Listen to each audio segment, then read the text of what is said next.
Bonjour, voici comment on fait un exercice de moyenne mobile pondérée.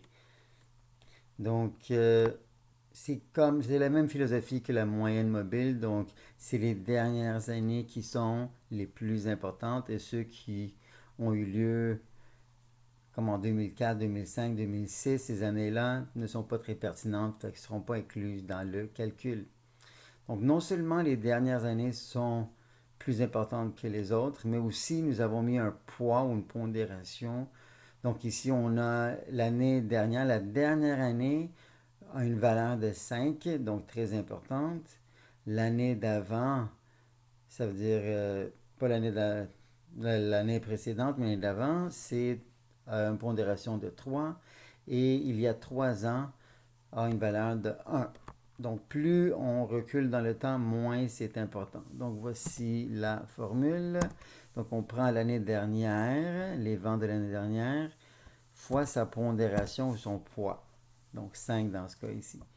Plus il y a 2 ans, c'était quoi les ventes? Et on multiplie ça par 3, le poids. Fois ce qui est arrivé il y a 3 ans. Non, plus. Plus ce qui est arrivé il y a 3 ans fois son poids. OK? Donc, l'année dernière fois 5, plus il y a 2 ans fois 3, plus l'année d'avant fois 1.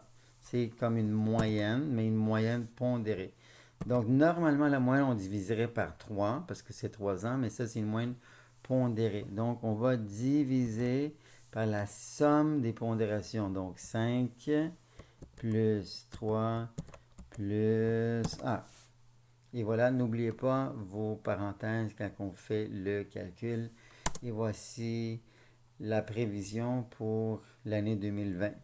Maintenant, on va la tester sur les autres années. On va reculer de 5 ans, le chiffre magique.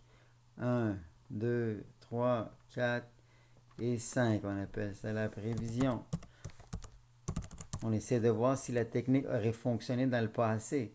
Ensuite, j'ai l'erreur absolue. Donc, égal ABS, vente réelle moins vente prévue. On va voir si ça aurait fonctionné et on va mettre ça en pourcentage. Donc, on appelle ça l'erreur relative. Et donc, on fait l'erreur absolue divisée par la prévision pour le mettre en pourcentage. Et on voit ici que en 2015, la technique n'était pas super bonne avec une erreur de 21%. Ici, 6%. Oh, en 2016, intéressant. 2017, pas très bon. 51, horrible en 2018. Et encore pire en 2019. Donc, nous devons faire maintenant la moyenne des erreurs relatives, ce qui donne 34%. Donc, voici notre prévision. On prévoit de vendre 46 000, plus ou moins 34%, qui n'est pas très bon. On essaie de viser plus ou moins 10%. Donc, 10%, c'est pas pire. Moins que 10, c'est encore mieux. Alors, bonne chance, c'était ça.